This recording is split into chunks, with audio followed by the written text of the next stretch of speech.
नमस्कार, स्वागत है आप सभी का। आप देख रहे हैं R9 टीवी। आपके साथ मैं हूं पंकज रौतेला और वक्त हो चला है दिन की सबसे बड़ी बहस महापंचायत का।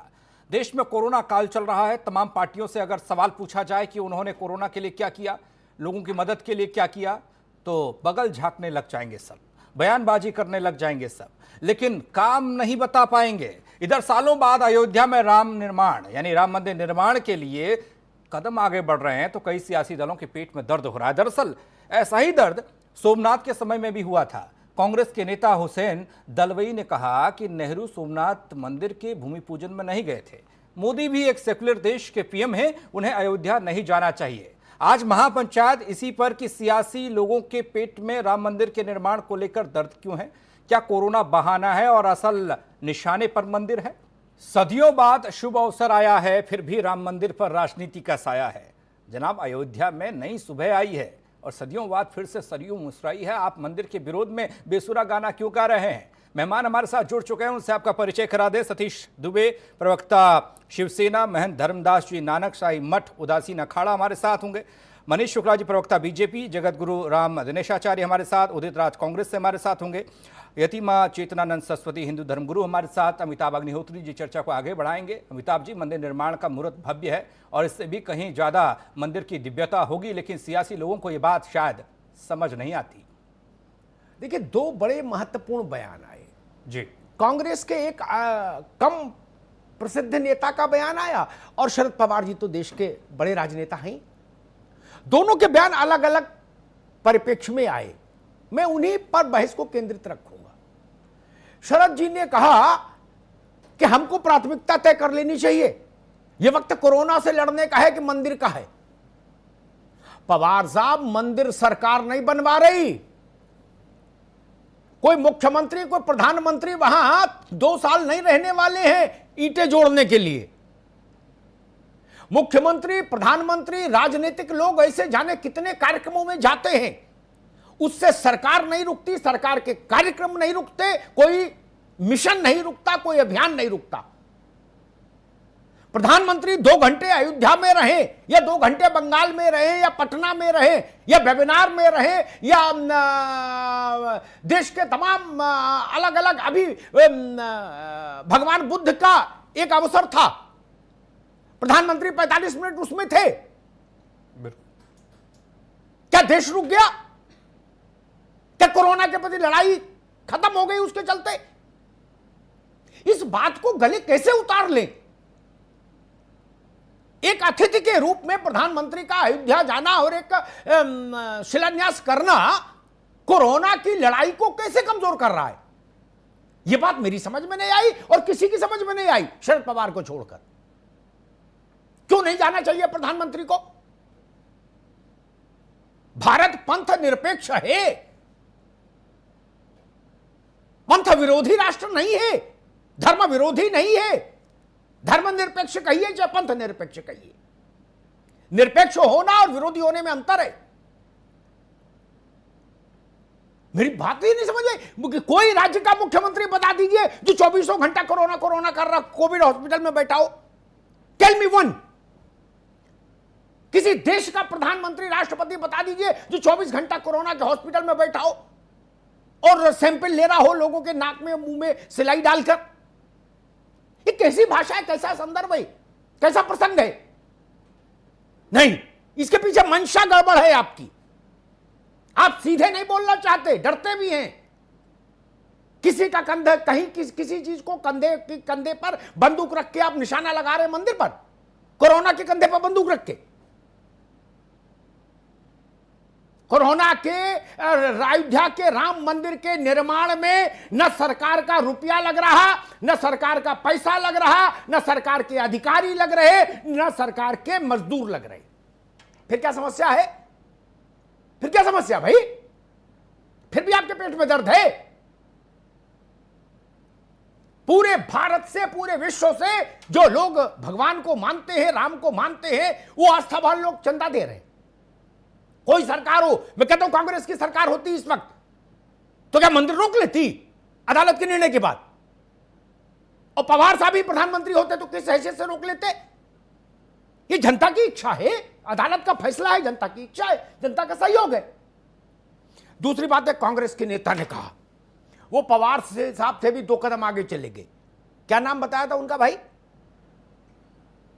कोई सज्जन है कांग्रेस के, उन्होंने एक बात कही कि जवाहरलाल जी सोमनाथ के पुनरुद्धार के अवसर पर नहीं गए थे, प्रधानमंत्री को नहीं। हुसैन दलवी कोई है, मैं तो नहीं जानता, बताया वो भी कांग्रेस के नेता बड़े। खैर, सोमनाथ का मंदिर जब उसके पुनरुद्धार का कार्यक्रम हुआ, राजेंद्र बाबू गए और प्रधानमंत्री की इच्छा के विरुद्ध गए। जवाहरलाल जी को बड़ी आपत्ति थी। जो दलवी कह रहे हैं वही बात उस वक्त जवाहरलाल जी कह रहे थे कि नहीं जी ऐसा हो जाएगा, वैसा हो जाएगा, मैसेज खराब जाएगा। पता नहीं कितने लोगों ने देश में उस अवसर पर सोमनाथ मंदिर परिसर में राजेंद्र बाबू ने जो भाषण दिया उसको पढ़ा होगा। मुझे पता नहीं कितने लोगों ने पढ़ा होगा। वो भाषण अद्भुत है। उस भाषण में राजेंद्र बाबू ने उन सारी बातों का जवाब दिया जो सोमनाथ में जवाहरलाल जी उठा रहे थे या उनके सहयोगी, और आज दलवी या पवार उठा रहे हैं। उन्होंने कहा कि ठीक है, सोमनाथ के मंदिर बनने से फैक्ट्री नहीं लगेगी, रोजगार पैदा नहीं होगा, लेकिन किसी भी देश को अगर अपने पैरों पर खड़ा होना है, आर्थिक स्वावलंबन चाहिए, तो उसके पहले उसके पास आत्मबल होना चाहिए। सोमनाथ का पुनरुद्धार भारत के आत्मबल का पुनरुद्धार है। हजारों साल की गुलामी के ट्रॉमा से निकलने का एक रास्ता है सोमनाथ। सोमनाथ का शिखर भारत की चेतना का, भारत के आत्मबल का, भारत के स्वाभिमान का, भारत की आत्मसत्ता का प्रतीक है। राजेंद्र बाबू ने कहा। राजेंद्र बाबू कांग्रेसी नहीं थे क्या? ये जवाहरलाल नेहरू से छोटे कांग्रेसी थे। वो पहले प्रधानमंत्री हुए तो वो पहले राष्ट्रपति हुए। कैसे कैसे तर्क, जब कुछ नहीं बचा अयोध्या में तो बोले चलो यही रार करो। रार करनी है तो तर्क तो अच्छे लाइए। सरकार कोई काम कर रही होती अयोध्या में मंदिर बनाने का तो आपकी आपत्ति जायज होती कि सरकारों का काम मंदिर, मस्जिद, गुरुद्वारा बनाना नहीं। लेकिन बाबा सन्यासी भी मंदिर नहीं बनाएंगे तो इसमें सरकार क्या हस्तक्षेप कर सकती है? भाई, ये सरकार के अधिकार क्षेत्र का मामला नहीं। दुर्गा पूजा में जाते हैं, इफ्तार पार्टी अपने घर करते हो, उसमें धर्मनिरपेक्षता खंडित नहीं होती। इफ्तार पार्टी करते हैं, टोपी लगाते हैं, उसमें धर्मनिरपेक्षता खंडित नहीं होती। सरकारी पैसे से इफ्तार पार्टी करते हैं, वहां साधु संतों के बीच प्रधानमंत्री चले जाएंगे, थोड़ा मंत्र पढ़ लेंगे तो उसमें धर्मनिरपेक्षता पनाच आ जाएगी। यह हिपोक्रेसी बंद होनी चाहिए भाई। मैं सबसे पहले आऊंगा सतीश दुबे जी के पास। दुबे जी, शरद बाबू अगर कांग्रेस के पुराने नेता और वर्तमान में उसके सहयोगी दल के अध्यक्ष है तो महाराष्ट्र में आपके भी बड़े भाई हैं। ये कैसी भाषा है, कैसा लचर तर्क है कि कोरोना से लड़ना है कि मंदिर बनाना है? मंदिर बनेगा अलग, कोरोना की लड़ाई अलग। क्या किसी ने ऐसे डॉक्टर वहां अयोध्या में ईंटें ढोएंगे कोरोना की लड़ाई छोड़कर? दुबे जी,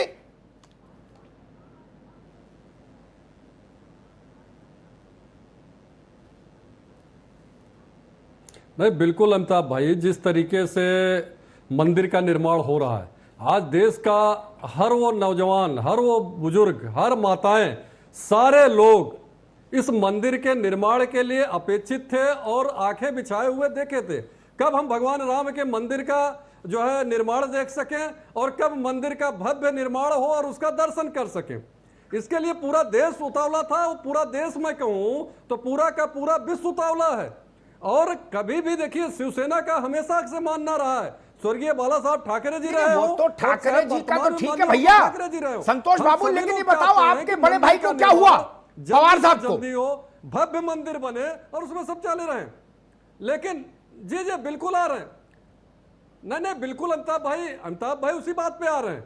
जिस तरीके से शरद पवार जी का आज बयान आया है तो निश्चित ही ये बयान शरद पवार जी का अपनी पार्टी का है, उस बयान से हमारा कोई लेना देना नहीं है, हमने कभी उस बयान पे जो है कोई प्रतिक्रिया नहीं करनी है। इसलिए शरद पवार जी का अपना मन है, उन्होंने अपना बयान दिया, लेकिन शिवसेना का शुरू से मानना रहा है कि राम मंदिर के लिए हम हमेशा अग्रणी रहे हैं, हमेशा राम मंदिर का निर्माण चाहते हैं और भव्य राम मंदिर बने, इसकी परिकल्पना हम लोगों ने की थी। और आज पूरा देश खुश है, कोई इससे नाखुश हो, कोई ना आवे, वो अलग बात है, लेकिन पूरा का पूरा समाज, पूरा का पूरा देश आज खुश है कि राम मंदिर का निर्माण हो और सभी लोग उसमें अपना कार्य सेवा कर सके, भले 1 घंटे का करे, 1 दिन का करे, 1 महीने का करे, हर आदमी उसमें जाने के लिए तत्पर है। ठीक है उदित राज जी, प्रणब बाबू जी हर साल दुर्गा पूजा का पंडाल अपने गांव में लगा सजाते थे और 9 दिन रहते थे, किसी भी पद पर रहे हो 9 दिन वहां रहते थे बिना सिले कपड़े पहनकर। धर्मनिरपेक्षता को तो कोई नुकसान नहीं हुआ उनके इस आचरण से, भले ही आदमी थे, अच्छे ही राजनेता थे देश के, आज भी उनका मार्गदर्शन देश के लिए महत्वपूर्ण है। राजनीतिक लोग समाज के ऐसे तमाम कार्यक्रमों में जाते हैं, प्रधानमंत्री अयोध्या जाके पूजा में बैठ जाएंगे तो उससे संकट आ जाएगा देश पर और कोरोना से लड़ाई बंद हो जाएगी क्या? ऐसा तो किसी ने कहा नहीं कि सारे डॉक्टर अयोध्या में रहेंगे 2 साल तक, कोरोना का पेशेंट नहीं देखेंगे।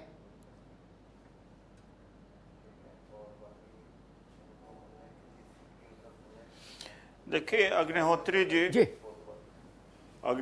जी न शरद पवार जी ने इसको रोकने के लिए बात कही, न हुसैन दलवाई जी के बात का कोई इस तरह का आशय है जी। सुप्रीम कोर्ट का जजमेंट है, कोई कुछ नहीं कर सकता, न कोई विरोध कर रहा है। शरद पवार जी की चिंता यही है कि आज के समय सारी ताकत, संघ हो, साधु हो, संत हो, सरकार हो, मिलकर के कोरोना के खिलाफ जंग करें, उनका मतलब यही है। और दूसरा एक मैं व्यक्तिगत तौर से पक्ष रखना चाहता हूँ, ये दौर है आज, कभी कभी किसी का दौर होता है। अभी इन्होंने कहा पूरा देश खुश है, पूरा देश खुश है, देश में बहुत लोग रहते हैं।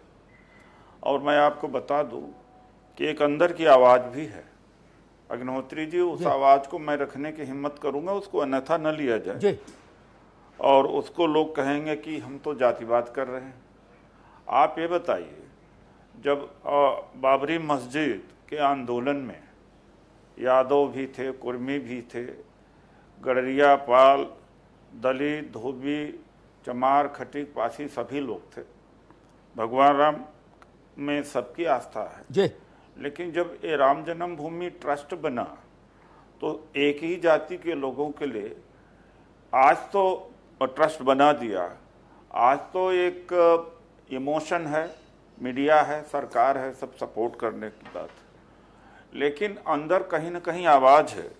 मैं 17 लोग हैं, इसमें से श्री महंत नित्य गोपाल दास, चंपत राय जी, गोविंद गिरी जी, स्वामी परमानंद जी, कमलेश्वर चौपाल जी, अनिल मिश्रा जी, विमलेंद्र प्रताप मिश्रा जी, महंत दिनेश दास जी, अविनाश अवस्थी जी, अनुज झा जी, के गोपाल दास जी, नृपेंद्र मिश्रा जी, के शर्मा जी, कमल नयन जी, सदगुरु बसवानंद सरस्वती जी, स्वामी विष्णु महाराज जी, के पराशरन जी।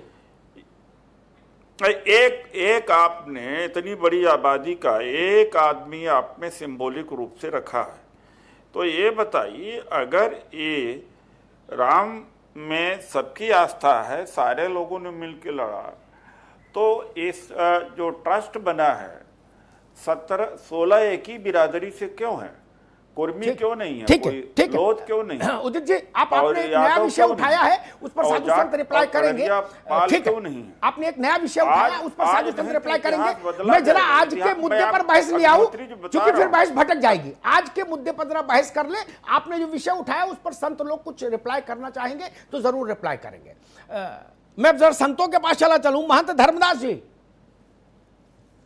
सरकारें कोई रही हो, अरे मुगल आए, हूण आए, यवन आए, अंग्रेज आए, सत्यनारायण की कथा खत्म नहीं कर पाए, पीपल के नीचे दिया जलाने की रिवाज नहीं खत्म कर पाए, होली दिवाली खत्म नहीं कर पाए। क्या मंदिर और धर्म सरकारों की भरोसे चलता है। और राजनेता कहां नहीं जाते, मोदी जी भी जाएंगे अयोध्या। और मैं ये नहीं समझ पा रहा कि किसी प्रधानमंत्री के या मुख्यमंत्री के अयोध्या जाने से कोरोना की लड़ाई कैसे प्रभावित हो जाएगी। कोई प्रधानमंत्री किसी देश का, कोई मुख्यमंत्री किसी राज्य का क्या कोरोना के अस्पताल में बैठता है 24 घंटे? मान जी जी, बहुत बहुत धन्यवाद। जी। और जितनी भी जनता और जितने भी हमारे महात्मा जी और जितने भी लोग हैं, सबको राम मंदिर निर्माण की शुभ तिथि है, बहुत बहुत साधुवाद। और जितने भी हमारे बड़े अदृश्य और जितने भी लोग लड़ाई लड़े, शहीद हुए, उन सबको बहुत बहुत नमन। देखिए, पहली बात तो बता दूं, जो ये मुद्दा है, इनको जो दिक्कत वाली बात है, वो सबसे बड़ी दिक्कत यही है कि मोदी जी यदि टोपी लगा लें, मस्जिद में चले जाएं, तो अभी कोई विवाद नहीं होगा, होली दिवाली मनाई जाएगी। इनका सबसे बड़ा दिक्कत यही है कि ये आदमी टोपी नहीं लगाता, ये आदमी जो है मदरसे में नहीं जल्दी जाता, ये कहीं मस्जिदों में सजदा करने नहीं, जैसा कि और लोग करते हैं संतुष्टि के लिए। इनके अंदर कोई लगाव या कोई स्वार्थ है बस। यदि मोदी जी अपने धर्म के, अपने सनातन परंपरा के किसी मंदिर में जाके पूजा करते, इससे किसी को क्या दिक्कत होगी। और जहां तक बात रही अयोध्या के श्री राम जन्मभूमि की, मर्यादा पुरुषोत्तम श्री राम की उस जन्मभूमि में जा करके और इतना बड़ा पुनीत काम करने का अवसर है, ये कहीं न कहीं उस परमपिता परमेश्वर की इच्छा है। और इससे ये तिलमिला गए, ये इससे बहुत ज्यादा इनको छटपटाहट है। और जो भी लोग परेशान है, मैं नाम नहीं जानता कौन क्या कहा, कौन क्या कह रहा है, लेकिन जो भी इसका विरोध कर रहे हैं, कहीं न कहीं इतने वर्षों तक आजादी के बाद जो मामला 2, 4, 10 सालों में हो जाना चाहिए था, इसको इतने बरस लग गए, ये बड़ी दुख की बात है। और हिंदुस्तान में तो डूब मरने की बात थी। जितने लोग विरोध कर रहे हैं, इनको तो चुल्लू भर पानी में डूब जाना चाहिए। ये मैं पदेन श्री मान उदासी अखाड़े की तरफ से कह रहा हूँ। नानक ठीक है महाराज, इनको डूबना चाहिए। ठीक है मान जी, जी आएंगे आपके पास, दोबारा आएंगे तब मैं फिर जगत गुरु राम दिनेशाचार्य के पास भी चलूंगा, चेतनानंद सरस्वती जी के पास भी चलूंगा। एक बार जी आ रहे, अभी आएंगे महाराज, रुको। मैं मनीष शुक्ला के पास चलूंगा, भारतीय जनता पार्टी के प्रवक्ता हैं। एक चीज और याद दिला दूं, श्रीमती इंदिरा गांधी ने भारत के सभी महत्वपूर्ण मंदिरों में नियमित जाना आना था उनका। अपने समय के भारत के जितने मान्य धर्माचार्य थे हिंदू धर्म के, उन सबसे उनका व्यक्तिगत संपर्क था और निरंतर संपर्क था। चाहे देवरा बाबा हो, चाहे चंद्रशेखरेंद्र सरस्वती हो, किसी ने नहीं कहा धर्मनिरपेक्षता खत्म हो गई। कौन नहीं जाता। और मोदी जी बाबा विश्वनाथ गए, सोमनाथ गए, केदारनाथ गए, बद्रीनाथ गए, पशुपतिनाथ गए, कभी ऐतराज नहीं हुआ। रामलला अब विवादित तो है नहीं, फिर वहां जाने से पर विवाद क्यों खड़ा किया जा रहा है? मनीष शुक्ला, इसके पीछे क्या डिजाइन है, क्या सोच है? देखिए, धर्म और आस्था व्यक्ति का व्यक्तिगत मामला होता है, और जिन लोगों को आपत्ति है, इनकी मानसिकता समझने की आवश्यकता है। ये वही लोग हैं जो कभी कहते थे कि राम सेतु तोड़ देना चाहिए, राम काल्पनिक है, 2019 के पहले सुनवाई नहीं होना चाहिए। तमाम प्रकार के रोड़े अदालतों के माध्यम से, अपने कथ्यों के माध्यम से, अपने तर्कों के माध्यम से, कुतर्कों के माध्यम से करते आए हैं। दरअसल इनको आदरणीय मोदी जी का विरोध नहीं है, ये लगातार मंदिर का विरोध करते रहे, पूरे हिंदू धर्म की जो आस्था है उसका विरोध करते रहे हैं। और आज जब 5 तारीख निकली है, पूरा विश्व प्रफुल्लित है, 500 साल से जो इंतजार था उसकी इंतजार की घड़ियां समाप्त हो रही हैं, तो इनके छाती पे सांप लौटना निश्चित रूप से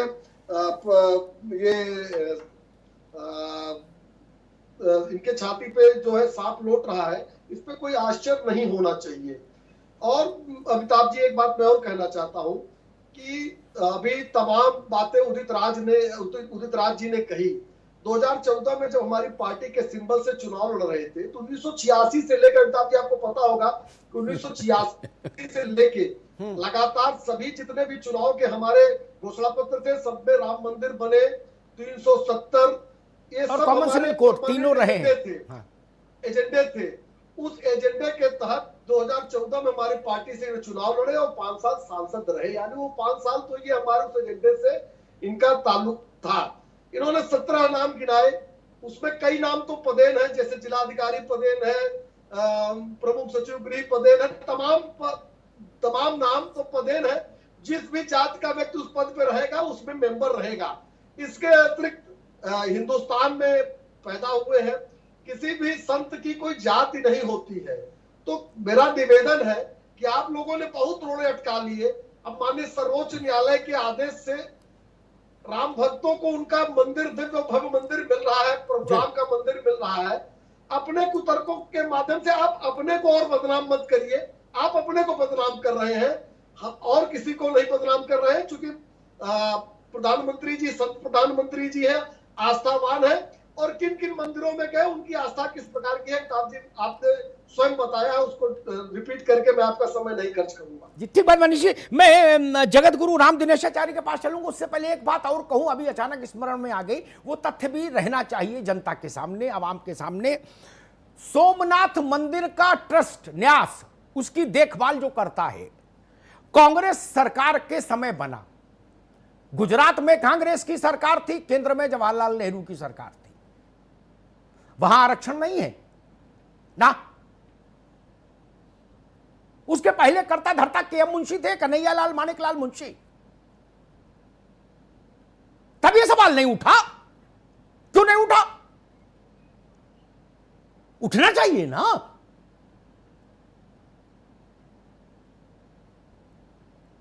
नरसिंह राव जी ने एक बार कहा, जब वो सर प्रधानमंत्री नहीं थे, तो एक बार मैं मिला तो उन्होंने कहा कि हमारी पार्टी को भाजपा से तो लड़ना चाहिए, लेकिन ऐसा संदेश संकेत नहीं देना चाहिए कि हम राम से भी लड़ना चाहते हैं।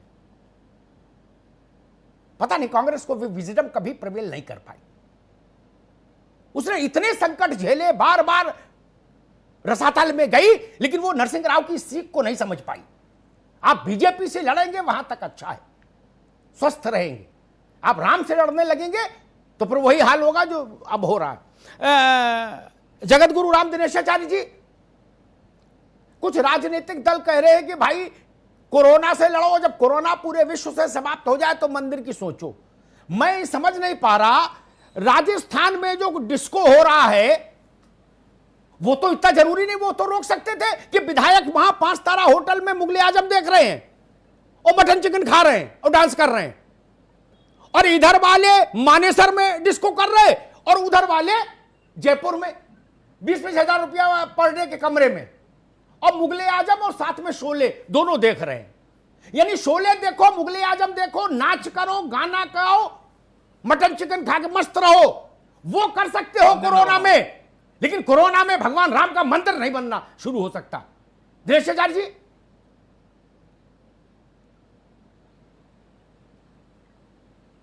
जी अमिताभ जी, समस्या सबसे बड़ी यहाँ ये है, ये जो राजनीति है ना, ये दलगत राजनीति से जब तक इनकी मानसिकता ऊपर नहीं आएगी, देखिए धर्म और राजनीति को अलग करना होगा। एक बात समझनी होगी, हमारे उदित राज जी बड़ी चिंता कर रहे हैं, बड़े गंभीर मुद्रा में इस बात को कह रहे थे कि कोई दलित इसमें नहीं है और कुछ इसमें ऐसे लोग। पहले इनको ये पता होना चाहिए कि जितने संत हैं क्या सबकी जात ये जानते हैं? जब कोई सन्यासी बनता है, जब कोई संन्यास्त होता है, तो पहले वो अपना क्रियाकर्म करके तब वो संन्यास्त बनता है। कम से कम सनातन धर्म की परंपरा को राज जी आपको ये जानना चाहिए कि संन्यास्त हो जाता है। जाति न पूछो साधु की, ले लीजो कुछ ज्ञान। साधु की कोई जाति नहीं होती है, वो किसी संप्रदाय से नहीं बंधा हुआ होता है, वो किसी भी रूढ़िवादी परंपराओं से नहीं बंधा होता है, उसका सम्यक ज्ञान होता है, और जिसके साक्षात स्वरूप भगवान श्री राम थे। आप बताइए अमिताभ जी कि जिनके पग के नाखून से गंगा प्रकट होती है, वो छोटी सी नदी पार करने के लिए केवट से नाव की निहोरा करते हैं, तो क्या उदित राज जी को राम जी का ये चरित्र दिखाई नहीं पड़ता है? इसको भी तो कम से कम समझना चाहिए कि जिसके नख से गंगा प्रकट हो सकती है, वो छोटी सी नाव पार करने के लिए केवट को अपना मित्र बना लेता है। इस बात को समझना चाहिए कि भगवान श्री राम किसी एक जाति के नहीं, किसी एक संप्रदाय के नहीं, किसी एक देश के नहीं, यदि आपको एक सच्चे पुत्र की, यदि आपको एक सच्चे भ्राता की, यदि आपको एक सच्चे राजा की, यदि आपको एक सच्चे पति की आवश्यकता होगी, तो सम्यक बोध केवल भगवान श्री राम के स्वरूप में हो सकता है। मुझे लगता है विश्व का दूसरा ऐसा कोई चरित्र नहीं हो सकता है। तो अब जब भगवान श्री राम के मंदिर की तारीख तय हो चुकी है, तो कोरोना में मोदी जी को नहीं आना चाहिए। विश्व स्वास्थ्य संगठन को ना तो हमें जवाब देना है, ना उदित जी को जवाब देना है, जवाब मोदी जी को देना है। मोदी जी अच्छी तरह जानते हैं, उस देश के राष्ट्रीय अध्यक्ष हैं, राष्ट्र के नायक हैं, कि हमको किस प्रकार से सोशल डिस्टेंसिंग का पालन करना है। एक बात आपको बताऊं कि जब टीवी पर आते हैं मोदी जी तो गमछा लगा के आते हैं। जो व्यक्ति इतना संजीदा हो कि जहां अकेले होने पर वो गमछा लगा के आते हो, इतने बड़े कार्यक्रम में कितनी ज्यादा व्यवस्था पहले से होगी, पहले उसको देखने के बाद इन लोगों को ये बात कहना चाहिए। मुझे लगता है कि पूरी सोशल डिस्टेंसिंग और जितने उसके आयाम हैं वो पूरी तरह से मोदी जी करेंगे। और हम लोगों की ऐसी इच्छा नहीं कि हम सब वहीं पहुंच जाएं। हम तो ये चाहते हैं कि बस हमारे प्रभु राम जो टेंट में विराजमान है, जिनका नाम लेकर के लोग भवसिंधु पार हो जाते हैं, कम से कम हम उनको उनका घर दिला ले जाएं, उपस्थित ना हो, दूर से ही देखकर हम आह्लाद और आनंद प्राप्त कर लेंगे। सभी पार्टियों से मैं निवेदन करना चाहता हूं कि इस अवसर को आप सब नतमस्तक होकर के स्वीकार करें और अपना समर्थन दें। इसमें ना नुकुर करने की कोई आवश्यकता नहीं। अब मैं चलूंगा यतीमा चित्रानंद सरस्वती के पास। एक प्रश्न मेरे मित्र उदित राज जी ने उठाया, उस पर कुछ उत्तर जगत गुरु जी ने दिया। जी हाँ, ये बात ठीक है कि सनातन व्यवस्था में जाति तो छोड़िए, संन्यास लेने के बाद आपका कोई पिता और माता भी नहीं होता, आपका कोई बायोलॉजिकल फादर नहीं होता, मदर नहीं होती। वहां विज्ञान को भी हम छोड़ देते हैं। जी बिल्कुल। फिर आप अपने गुरु से पहचाने जाते हैं, तो अपने जन्म देने वाले पिता से नहीं, जन्म देने वाली मां से नहीं। ये केवल भारत का सनातन धर्म है जो ऐसी व्यवस्था देता है। यानी पूर्व की कोई पहचान, जाति, पंथ, कोई भी गांव, देश, कोई भी पहचान आपके साथ कैरी नहीं करती। जी। आपका गुरु आपका पिता। जी बिल्कुल। फिर ये सवाल उठ रहा है, उदित जी ने उठाया, कहा कि भाई कोई कोरी नहीं, कुर्मी नहीं, तेली नहीं। अमिताभ जी देखिए, बहुत विस्मय का प्रश्न है ये आज। मतलब मुझे तो सुन के भी विस्मय हो रहा है कि पहले तो एक लंबी लड़ाई हम लोगों ने लड़ी और हम एक बहुत लंबे समय तक हमारी पीढ़ियां सिर्फ एक पीढ़ी नहीं, पीढ़ियां प्रतीक्षारत रही, बहुत पीढ़ियां गुजर गई, बहुत पीढ़ियां प्रतीक्षारत रही भगवान श्री राम का भव्य मंदिर देखने के लिए। और आज उदित राज जी ये कह रहे हैं कि उसमें इस जाति का व्यक्ति है, इस जाति का नहीं है। भगवान राम जो अंतर्राष्ट्रीय स्तर पर पूजे जाते हो, मलेशिया में, थाईलैंड में, नेपाल क्लेम कर रहा है, तो ऐसे समय पर जब शत्रु की भाषा, जो मित्र थे जो आज शत्रु के साथ खड़े हुए हैं, जब वो क्लेम कर रहे हैं, तो मुझे लगता है कि आज सभी राजनीतिक दलों को इसकी प्रशंसा करनी चाहिए थी। और कोई भी किसी भी देश का प्रधानमंत्री का ये सौभाग्य होगा कि वो राम जी के मंदिर की पहली ईंट वो रखें। और कौन सन्यासी ये नहीं चाहेगा कि उनके देश का प्रधानमंत्री राम जी के मंदिर की ईंट रखे। लेकिन दुर्भाग्य इस देश का अमिताभ जी यह है कि जो लोग राम के अस्तित्व को नकारते हैं, वो सुविधा अनुसार राम मंदिर में भी जाते हैं, वो सुविधा अनुसार जनेऊ भी धारण करते हैं, वो सुविधा अनुसार आरती की थाल लेकर भी जाते हैं, और वो अपनी जाति ब्राह्मण भी बताते हैं। तब किसी को ना जाति से दिक्कत होती है। और राम के मंदिर के लिए, राम मर्यादा पुरुषोत्तम श्री राम के मंदिर के लिए किसी एक व्यक्ति का, ये तो जन आंदोलन था, किसका लहू सरयू के जल में नहीं मिला हुआ है। राम का जहां मंदिर बनना है, किसने वहां अपने रक्त की आहुति नहीं दी है? आप मुझे ये बता दीजिए। अगर आप उसमें से हमारे रक्त को छांट कर अलग कर सकते हैं, तो फिर हम फिर तैयार हैं। आप ट्रस्ट में जिसे कहेंगे हम उसे लेने के लिए तैयार हैं। पहले सरयू में हमारे लोगों का, किस जाति के लोगों का रक्त बहा, उस रक्त को निकालकर अलग कर दीजिए। हमें बताइए कि हम में से कौन ब्राह्मण था, कौन जाटव था, कौन हरिजन था, कौन जाट था, कौन गुर्जर था। इतना बड़ा जन समूह और लोग पागल थे अपने मर्यादा पुरुषोत्तम राम का भव्य राम मंदिर देखने के लिए। आज आज उसकी नींव रखी जानी है, आज उसकी शिलान्यास होना है, तो आप आज ये प्रश्न करते हैं, तो मुझे लगता है ये उचित नहीं है। एक छोटा सा ब्रेक लेना है। मैं एक बात और याद दिला दूं, राजीव गांधी के समय जब शिलान्यास हुआ तो कामेश्वर चौपाल ने पहली ईंट रखी थी। ये उदित भाई के लिए है जानकारी। वहां ब्राह्मण भी मौजूद थे, क्षत्रिय भी मौजूद थे और तमाम लोग मौजूद थे। और एक बात कह के ब्रेक पर जाता हूं, राजा 5 तारा होटल में गाना गाए, सिनेमा देखे विधायकों को लेके और प्रदेश में हाहाकार मचा रहे, उससे बेहतर तो है मुख्यमंत्री और प्रधानमंत्री को मंदिरों में जाना चाहिए, कुछ अच्छे ही सीख के आएंगे, कुछ सकारात्मक लेके आएंगे। राजस्थान के होटल में क्या हो रहा है दुनिया देख रही, मानेसर में क्या हो रहा है दुनिया देख रही, उनके ऊपर जिम्मेदारी है राज चलाने की, वो शोले देख रहे। वहां सवाल उठना चाहिए।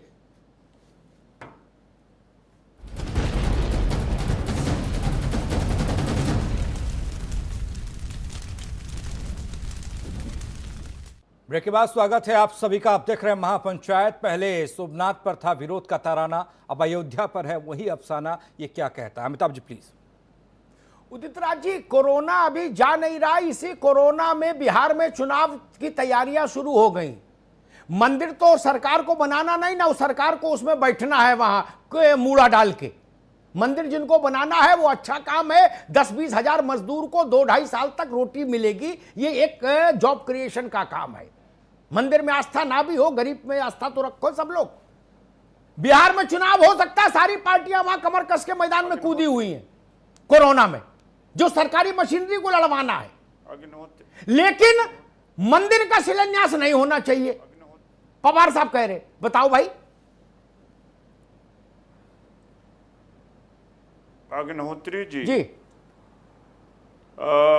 हमारे हमने जो स्टेटमेंट दिया उसका कुछ गलत रूप से तोड़ मरोड़ कर कुछ लोगों ने प्रस्तुत किया। मैं एक पढ़ा लिखा आदमी हूँ जी और सबके एनालिसिस लेके बैठा हुआ हूँ। और ये जो कहते हैं कि जाति न पूछो साधु की, हिंदू धर्म में जाति ही पूछा जाता है और जाति ही महान है। आज तक शंकराचार्य ब्राह्मण के अलावा कोई हुआ, या जगन्नाथपुरी का हो, या कोई भी बड़ा टेम्पल है, ब्राह्मण के अलावा कोई पुजारी हुआ? एक बात, मैं बुद्धिस्ट हूँ, डॉक्टर अंबेडकर का अनुयायी हूँ। ये दौर है, मैं इन्हीं के भलाई के लिए कह रहा हूँ। जो यहाँ पर शंकराचार्य जी बैठे हैं, एक समय हिंदू धर्म कंबोडिया, बाली, श्रीलंका, इंडोनेशिया जी और उज्बेकिस्तान, अफगानिस्तान, ईरान, सिंध वहाँ तक था। कहाँ? तो इसी जात पात ने सिकोड़ा है जी। ठीक है उदित भाई, अभी विषय फिर बदल जाएगा। हिंदू धर्म में जात, इस पर एक बार बहस रखेंगे। अभी सिर्फ इतना है कि राम मंदिर के शिलान्यास पर विरोध क्यों? या तो मुझे बोलने दीजिए आप। ये बहुत बड़ा विषय मैं बोल रहा हूँ। अरे भाई, आज समय सीमित है मित्र। और 19, अरे आप सुन तो लीजिए भैया, आप तो सुन तो लीजिए। 93 में, ये वक्त की बात है, इन्हीं के लिए कह रहा हूं कि वक्त की बात है कि 1993 में मिले मुलायम काशीराम, हवा हो गए जय श्री राम, इस पर आए थे। ये वक्त की बात है। ठीक है, हम वक्त की बात है। ठीक है, उदित भाई रोकेंगे, वक्त की बात है। ठीक है ठीक है ठीक है। मैं जगत गुरु राम दिनेशाचार्य के पास चलूंगा। जगत गुरु जी, और दूसरी बात, कहा जा रहा है कि भाई जाति ही प्रमुख है, लेकिन हमने तो भाई यही देखा प्रिय व्यवहारिक अर्थों में कि साधु होने से पहले आपकी जाति होती है, आपका गोत्र होता है, आपके माता पिता होते हैं, संन्यास के बाद नहीं होता। जगत गुरु,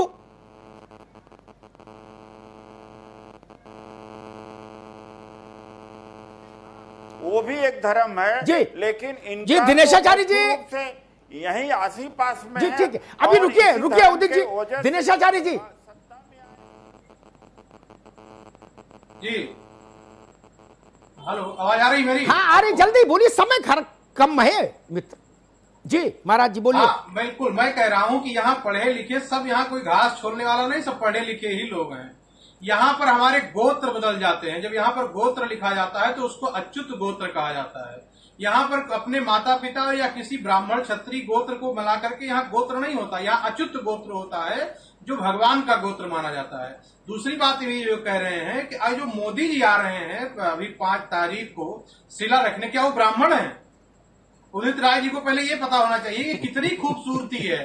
न ब्राह्मण, न क्षत्रिय, न वैश्य, न शूद्र, ये सब कहीं से कोई मतलब नहीं है। तो इनके दिमाग में, उनकी मानसिकता में ये बात ठीक है महाराज, भर चुकी रुकिए है। महंत धर्मदास जी, किसी प्रकार से ठीक है, आना अरे और रुको भाई, रुको महाराज जी, जाना ही महंत नहीं धर्मदास जी, है। सकारात्मक बात करनी हम ही फिर नहीं अपने है। मूल विषय पर आते हैं, जाति को छोड़ते हैं, अभी मूल विषय पर आते हैं। मुझे लगता है कि कोरोना उनके साथ काल में राजनीति की तू में जारी रहेगी, कोई रोक टोक नहीं। चुनाव भी होगा कोरोना के बीच में, कोई मरे कोई जिए, लेकिन कोरोना में 1-2 घंटे का कार्यक्रम अयोध्या में नहीं होना चाहिए। ये कैसा तर्क है भाई?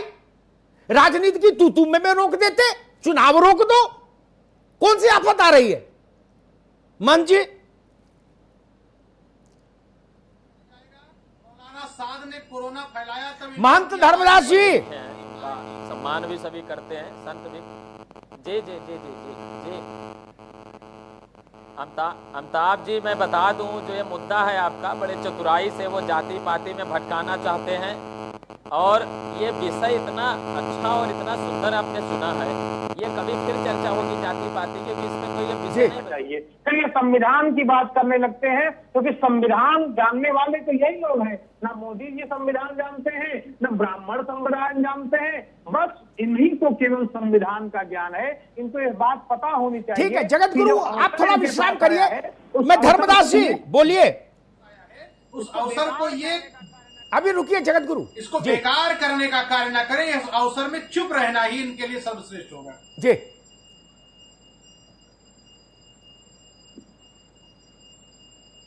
चलिए धर्मदास जी, आपकी आवाज थोड़ी सी कुछ तकनीकी दिक्कत आ रही है। और शायद मैं बोलता हूं कि जी भाई, किसी का फोन भी बज रहा है क्या वहां? जी जी मैंने फोन यहाँ नहीं बजा। अच्छा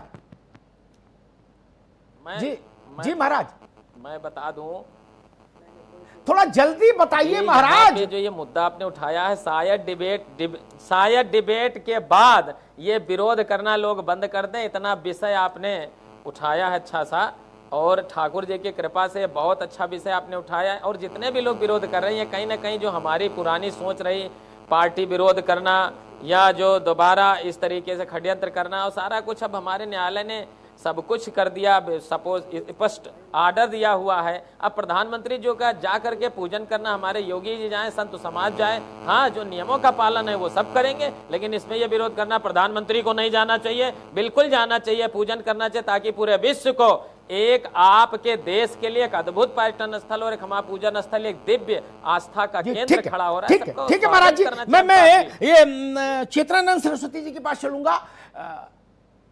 डोनाल्ड, अमेरिका लोकतांत्रिक देश है, थियोक्रेटिक स्टेट नहीं है, धर्म आधारित राष्ट्र नहीं है। वहां के राष्ट्रपति चर्च जाते हैं जी। और अब तो हिंदू धर्माचार्यों से भी मिलते हैं और दिवाली भी घर पे मनाते हैं जी बिल्कुल, व्हाइट हाउस में। उनके यहाँ लोकतंत्र खतरे में आ जाता है क्या? नहीं। भारत में भारत के राजनेता मंदिर, मस्जिद, गुरुद्वारा, चर्च सब जगह जाए, इसमें क्या समस्या है? वहां जाएंगे तो कुछ अच्छा सीखेंगे, होटल में जाएंगे तो गाना गाएंगे, शोले देखेंगे नहीं। अमिताभ जी, दिक्कत वहीं आके रुकती है कि इनको दिक्कत ये है कि ये हर चीज में वोट बैंक साधने का जो एक चलन है, जिससे देश बिल्कुल बर्बादी की कगार पर आकर खड़ा हो गया है। हर चीज़ को राजनीति के नज़रिए से देखना बंद होना चाहिए। और सबसे बड़ी बात अमिताभ जी, जैसा आपने कहा, मैं उसी को दोबारा कोट करती हूँ कि बहुत बड़ा रोज़गार वहाँ से लोगों को मिलने वाला है। आज जिस तरीके से लोग बेरोज़गार हैं, अयोध्या रोज़गार की नगरी होने वाला है, वहाँ विकास होगा, बहुत लोगों को रोज़गार मिलेगा, वहाँ व्यवसाय भी पनपेगा। अयोध्या बहुत दिनों से नेग्लेक्ट पड़ा हुआ है।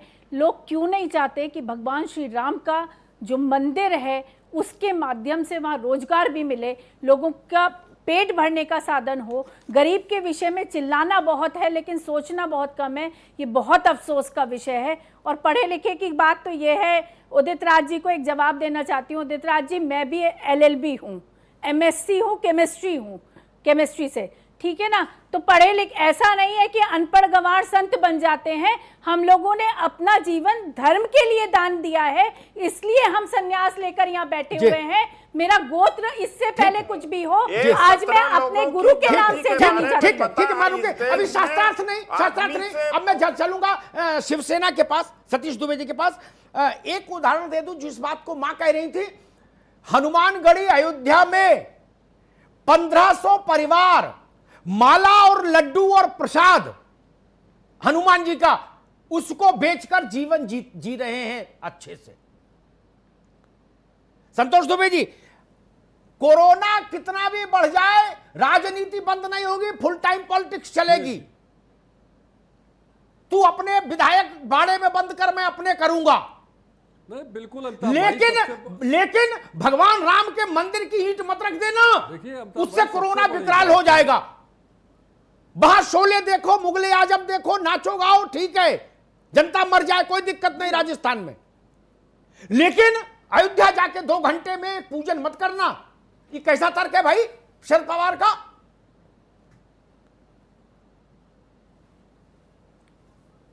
भाई अमिताभ भाई, हमने तो शुरू में वही बात कही कि जिस परिकल्पना को, जिसकी आशा में आज पूरा देश जी रहा था, तो कम से कम आज वो राम मंदिर का भव्य जो है निर्माण होने जा रहा है, उसमें तो हम सभी लोगों को अपना जो है योगदान करना चाहिए जाके। और निश्चित मैं आपको इस तरह बताना चाहता हूं अमिताभ भाई कि जिस दिन राम मंदिर का निर्माण शुरू होगा 5 तारीख के बाद, आप देखेंगे पूरा देश का आदमी जाके वहां श्रमदान करेगा। वो भी चाहेगा कि एक ईंटा हम भी रख लें, और ऐसी भावना सबकी है। लेकिन कुछ लोग राजनीति में, राम में भी राजनीति ढूंढते हैं, कृष्ण में भी राजनीति ढूंढते हैं, तो राजनीति नहीं होना चाहिए। हमने तो शुरू में भी कहा था, शिवसेना का यह मानना रहा कि राम राजनीति के मुद्दा ना हो और जल्दी से जल्दी यह मुद्दा खत्म हो। और यह आज ये समय आ गया कि राम मंदिर का निर्माण होने जा रहा है। अब कम से कम राम अगली राजनीति का जो अगला चुनाव होगा उसके मुद्दा नहीं होंगे। तो यह तो सबसे बड़ी बात है कि कम से कम सभी लोगों को मनीष शुक्ला जी, इतनी शर्म भी नहीं दिखाई हमारे राजनेताओं ने कि ये कह देते कि भैया अभी हम आपस में जूतम पैजार नहीं करेंगे, कोरोना निपट जाएगा तब पायलट और गहलोत लड़ लेंगे। इतनी शर्म भी नहीं दिखाई। बोले चल होटल में, बोले चल मानेसर में, रिसोर्ट में। लेकिन अयोध्या में 2 घंटे पूजा नहीं हो, उससे शरद पवार जी को लग रहा है कोरोना बढ़ जाएगा। इंदिरा जी देश भर के मंदिरों में जाती थी पूरे आस्था के साथ, देश भर के मान्य धर्माचार्यों के चरण छूती थी। चंद्रशेखरेंद्र सरस्वती ने उनको रुद्राक्ष की माला दी थी जो अंतिम समय तक धारण की इंदिरा जी ने। धर्मनिरपेक्षता तब खतरे में नहीं आई। मौजूदा प्रधानमंत्री किसी मंदिर में चले जाएंगे तो धर्मनिरपेक्षता खतरे में आ जाएगी। मनीष शुक्ला, देखिए, शरद पवार हो चाहे दलवई हो, इन लोग का ये कुतर्क है। और सोमनाथ के मंदिर के पुनर्द्वार के समय में अगर तत्कालीन प्रधानमंत्री नेहरू जी नहीं गए तो उन्होंने उस सौभाग्य को ठुकराया। और वर्तमान प्रधानमंत्री जी अगर अयोध्या जा रहे हैं तो उन्होंने उस सौभाग्य को वर्ण किया है। और प्रभु राम का मंदिर केवल राम मंदिर नहीं है, क्योंकि प्रभु राम राष्ट्र पुरुष है, वो राष्ट्र का भी मंदिर है। और प्रधानमंत्री जी उसकी शिला पूजन करेंगे, प्रधानमंत्री जी भूमि पूजन करेंगे। तो उस सौभाग्य का उन्होंने वर्ण किया है। और एक बात सही कहा था किसी ने भी आपके चैनल पर, किसी भी प्रधानमंत्री के लिए ये सौभाग्य का विषय होगा कि वो राम मंदिर के का भूमि पूजन करे, उसके हाथों से भूमि पूजन हो। और इस सौभाग्य आदरणीय नरेंद्र मोदी जी को मिलना था, उनके भाग्य में था। तो ये जो सांप लौट रहा है सबके छाती पे न लौटे। सबको ये अवसर था कि अपनी आहुति देते, अपनी श्रद्धा और अपना श्रम देते, लेकिन उन लोगों ने उस समय पे, जब समय उनके पास था तो उन्होंने उसका विरोध किया। तो आज ये अवसर आया है और करोड़ों करोड़ लोग पूरे विश्व में, भारत में नहीं पूरे विश्व में फैले राम भक्त बहुत ही दिनों से 500 सालों से प्रतीक्षा कर रहे थे। उनकी इंतजार की घड़ियां समाप्त हुई हैं। राम मंदिर, राष्ट्र मंदिर का निर्माण शुरू होगा 5 अगस्त को, और जब सामने आएगा वो स्वरूप तो निश्चित रूप से भारत के समृद्धि और सौभाग्य का प्रतीक बिल्कुल, ये उम्मीद करते हैं। मनीष शुक्ला जी, संपादकीय टिप्पणी के लिए अमिताभ जी के पास चल रहा है। अमिताभ जी प्लीज। देखिए भाई, मैं तो एक मोटी बात जानता हूं, वो ये पंथ निरपेक्ष भारत है, होना भी चाहिए। शासन का अपना धर्म नहीं होना चाहिए, कोई पंथ नहीं होना चाहिए, लेकिन भारत पंथ विरुद्ध नहीं हो सकता। शासन यहां का चल ही नहीं सकता। यहां के शासक का मन सब धर्मों के प्रति झुकना चाहिए। अड़ने वाला शासक क्यों, कैसे यहां चलेगा? चलना भी नहीं चाहिए। ये भारत है, धर्म यहां लोगों के डीएनए में शामिल है। ये क्या सरकार की कृपा से आता जाता है, राजनीतिक दलों की? ये समझना होगा, पंथ निरपेक्ष और धर्म निरपेक्ष होना एक बात है, और पंथ विरुद्ध और धर्म विरुद्ध होना दूसरी बात।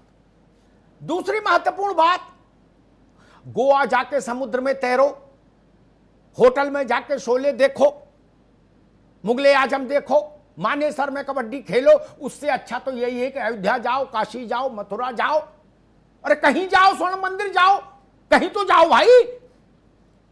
दुआई मांगो भगवान से, अल्लाह से, परमात्मा से, सदगुरु से। उससे तो बेहतर ही है 5 स्टार होटल में वो सिनेमा देखने से बैठ के शासन चलाने के बजाय। तीसरी महत्वपूर्ण बात, अभी बरसात निपटने दीजिए। अयोध्या में राम जन्मभूमि का मंदिर बनाने के लिए 10,000 कारीगर लगेंगे 2 साल तक। वो 10,000 लोगों की रोटी परिवार की चलेगी कि नहीं चलेगी?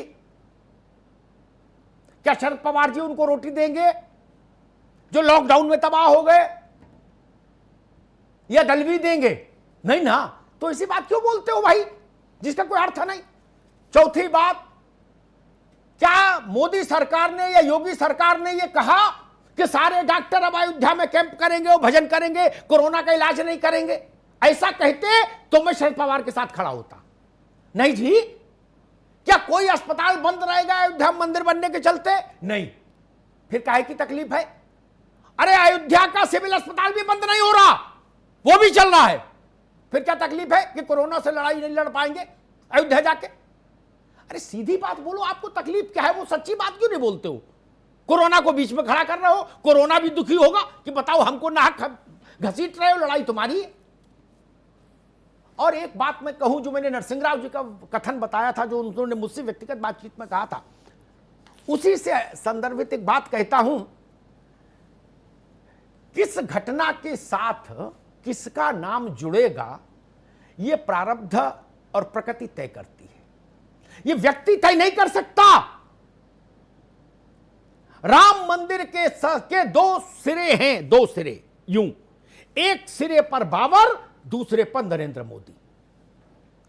यह प्रकृति का निर्णय है, यह काल पुरुष का निर्णय है।